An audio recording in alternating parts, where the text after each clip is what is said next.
Merci, Monsieur le Président. Peut-être un petit écart, si vous le permettez, puisqu'aujourd'hui, décidément, la journée est particulièrement triste. Nous avons appris ce matin le décès de Simone Veil, qui est décédée à l'âge de 89 ans.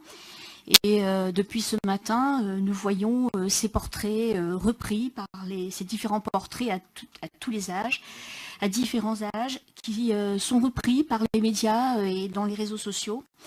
Et nous rappellent finalement ce beau regard clair et profond, empreint d'une infinie tristesse qui trouvait probablement son origine dans les drames qu'elle a vécus dans sa prime jeunesse. Mais Simone Veil était avant tout une combattante, une femme de progrès. C'était une humaniste qui a beaucoup œuvré pour la cause des femmes. Et chacun a en tête son intervention à l'Assemblée nationale en novembre 1974. Elle exprimait, disait-elle, sa conviction de femme devant une assemblée presque exclusivement masculine. Et elle disait qu'aucune femme n'a recours de gaieté de cœur à l'avortement, et cela restera toujours un drame. Je pense qu'aujourd'hui, beaucoup de femmes et d'hommes, j'imagine aussi, garderont de Simone Veil un souvenir à jamais dans leur cœur et dans leur pensée. Voilà, donc je voulais rendre un hommage à Simone Veil aujourd'hui, et bien sûr, c'est une journée particulièrement triste, puisque malheureusement, nous avons appris d'autres drames. Alors, concernant la délibération programme jeunesse et égalité femmes-hommes, je rappelle simplement que cette délibération nous invite d'une part à approuver les objectifs du programme d'action jeunesse et égalité femmes-hommes avec 3 axes de travail. Tout d'abord, sensibiliser les jeunes publics par des interventions notamment dans les établissements publics, dans les établissements scolaires, pardon. Deuxième intervention, ce sont la formation des personnels, essentiellement dans des équipes enseignantes.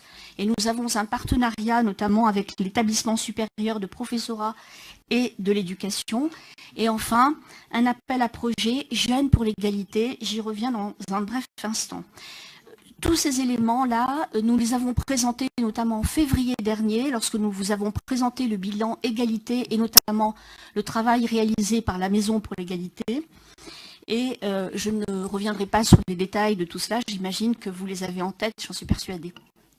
Voilà, alors le deuxième objectif de cette délibération, la deuxième chose, c'est on vous demande d'approuver le lancement annuel de l'appel à projet Jeunes pour l'égalité. C'est un appel à projet que nous lançons chaque année. Il est ouvert aux jeunes de l'agglomération qui sont âgés de 7 à 26 ans, qui peuvent être seuls ou en groupe, et dont le projet contribue à la diffusion d'une culture de l'égalité, égalité entre les femmes et les hommes.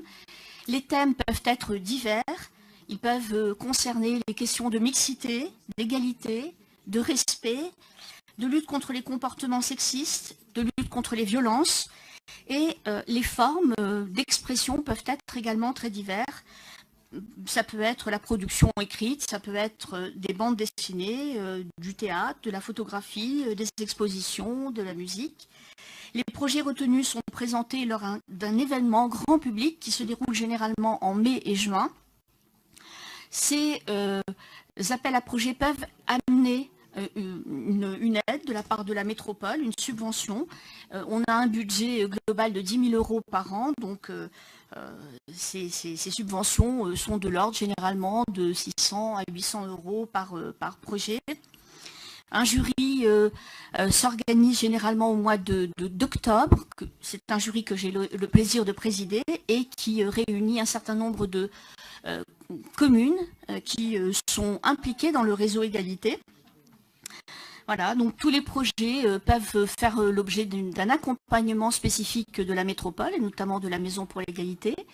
Et c'est le président qui décide, lorsqu'on lui présente, sur la base d'un rapport d'instruction, qui décide si oui ou non on aide ou pas ces groupes de projets. Mais généralement, il n'y a pas de difficulté de ce point de vue. Nous sommes assez d'accord entre le jury et le président pour accepter ces projets, fort heureusement.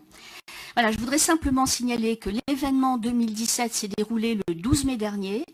qui a eu un certain succès. Je pense que les élus qui étaient présents à cet événement ont pu constater qu'il y avait bon nombre d'adultes encadrants, beaucoup d'associations et surtout beaucoup de jeunes, d'enfants et de jeunes adultes qui sont venus présenter leurs projets avec beaucoup de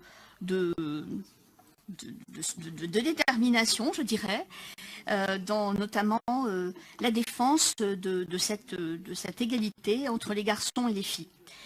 Voilà, donc c'est une délibération qui vous propose, 1, d'approuver les objectifs du programme d'action, 2, d'approuver le lancement annuel de l'appel à projet Jeunes pour l'égalité, et enfin, d'approuver le règlement de l'appel à projet.